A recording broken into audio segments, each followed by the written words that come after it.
Bonjour, bienvenue dans la présentation de mon jeu Entre les lignes.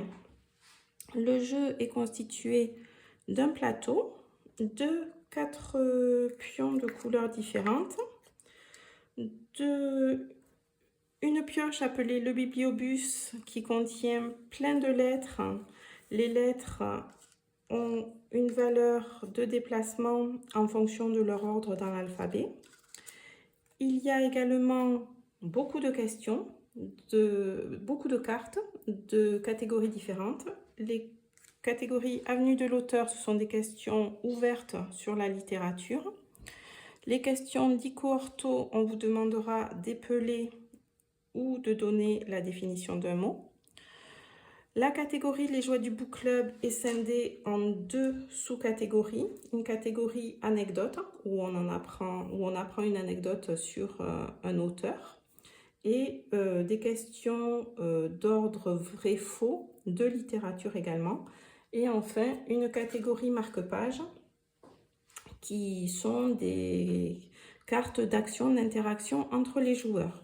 Le but du jeu est de constituer des mots avec les lettres que l'on récolte tout au long de la partie. Il y a quelques cases particulières, donc en plus des cases Avenue de l'auteur, d'Ico-Ortho, Les Joies du Book Club et Marque-Page. Il y a la case Préambule qui constitue donc le point de départ d'une partie et également le point d'arrivée d'un tour. Il y a 4 cases que j'appelle les fautes de syntaxe, qui sont donc des cases où l'on doit donner une lettre, remettre une lettre dans l'enveloppe mystère. Il y a une case boîte aux lettres qui permet de récupérer les lettres entassées dans l'enveloppe mystère. Pour que vous compreniez mieux le déroulement du jeu, je vous propose de simuler une partie. Donc, en préambule, on va faire jouer les pions rouges et jaunes, par exemple. Donc, avant de débuter la partie, chaque joueur pioche 9 lettres. Je me suis avancée un peu, je les ai piochées pour chacun joueur. Pour déterminer l'ordre de passage dans le jeu, chacun pioche une lettre. Donc, le pion rouge pioche un D, le pion jaune un E, donc c'est le plus proche de A qui commence, donc là c'est le pion rouge, donc ils seront tous les deux sur la case préambule.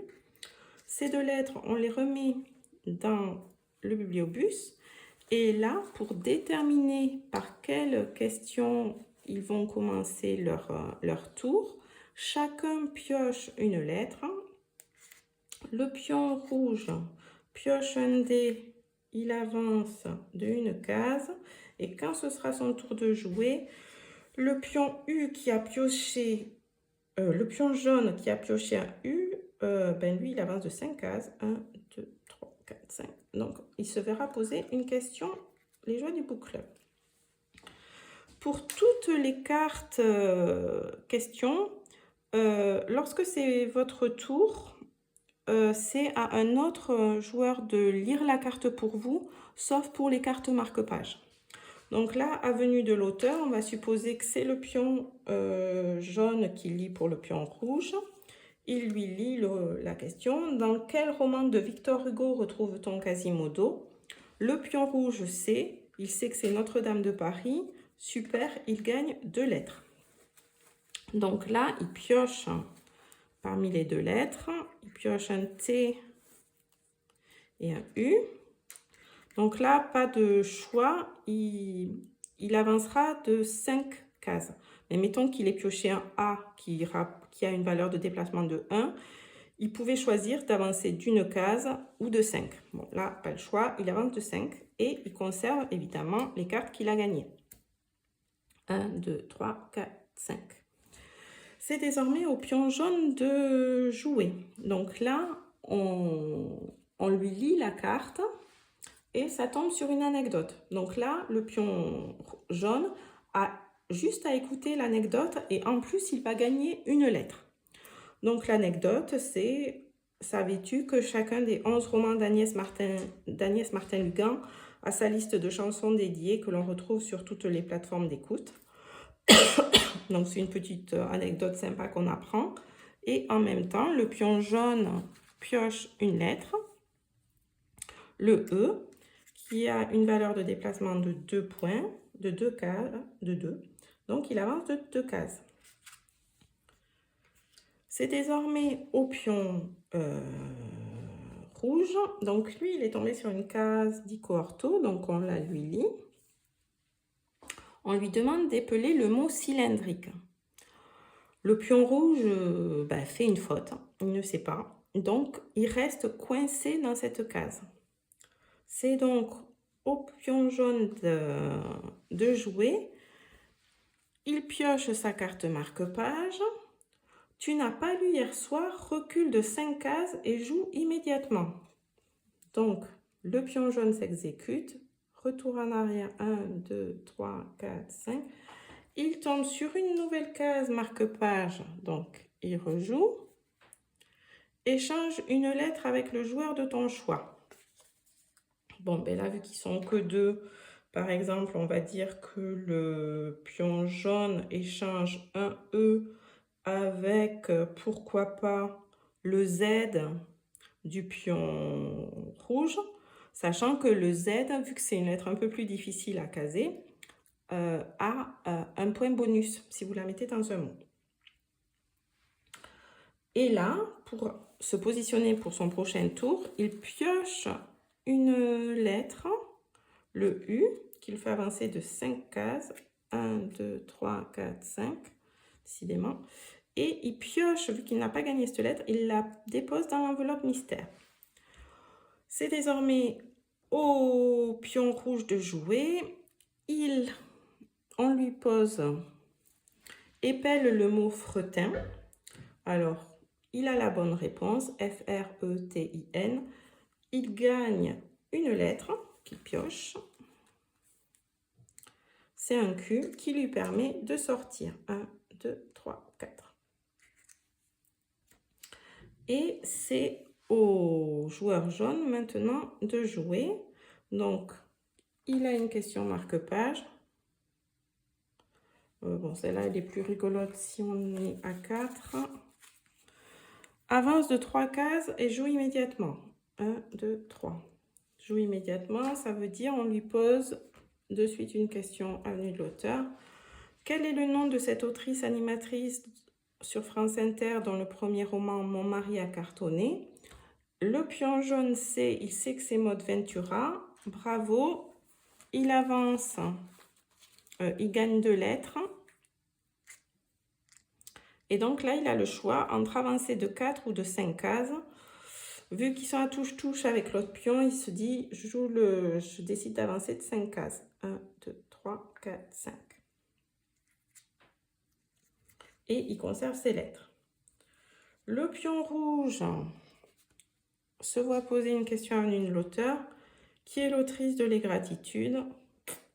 Il ne sait pas, donc gagne pas de lettres. Et pour avancer, il pioche une carte dans le bibliobus, c'est un T, qui le fait avancer de 5 cases. 1, 2, 3, 4, 5.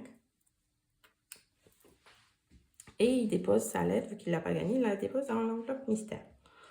C'est au pion jaune qui tombe sur une case faute de syntaxe. Du coup, il doit déposer obligatoirement une lettre dans l'enveloppe mystère. Il a 3 S, il fait ça. Et pour avancer, il en pioche une qu'il déposera, B, une case. C'est au pion rouge, donc il se passe la même chose. Il dépose une lettre, il pioche pour avancer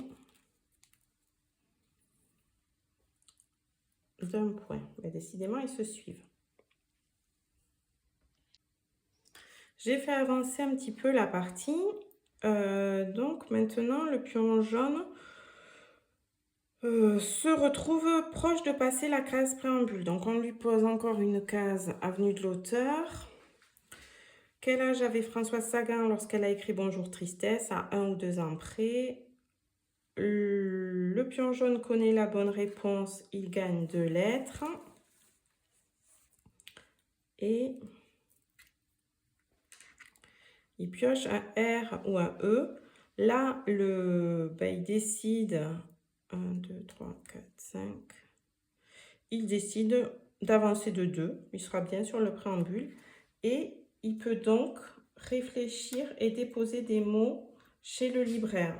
Donc là, l'idée, c'est de faire le mot le plus long possible ou un maximum de mots pour gagner le plus de points et se rapprocher ainsi des 40.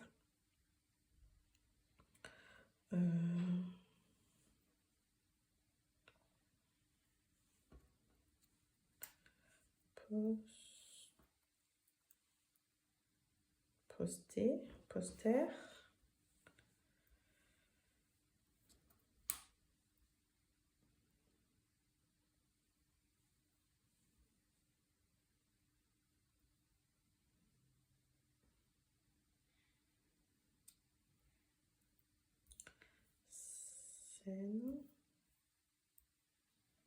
Zen.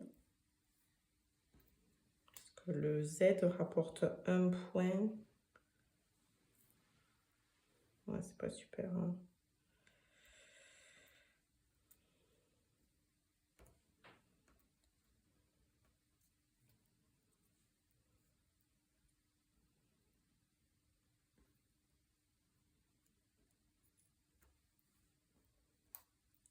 Soit. Alors, le joueur jaune décide de poser les mots poster. Donc, ça fait 6 points. Zen vaut 2 points plus 1 point bonus. Et le mot soit vaut 3 points. Donc, ça fait 12 points pour le pion. Pour le pion jaune, les mots sont validés. On les repose dans le pochon. Il ne lui reste plus que 2 lettres. Donc, le deuxième tour est un peu plus compliqué parce qu'en général, on se retrouve avec moins de lettres. Donc, l'objectif aussi est éventuellement de tomber sur la case boîte aux lettres pour récupérer les lettres de l'enveloppe mystère. Ah, sauf que j'ai oublié, tant pis. Normalement, en passant par la case préambule, on gagne 2 lettres avant de... Mais bon. Voilà, donc j'espère que vous avez compris le principe et je reste à votre disposition pour répondre à vos questions ou faire d'autres démonstrations. Merci de votre attention.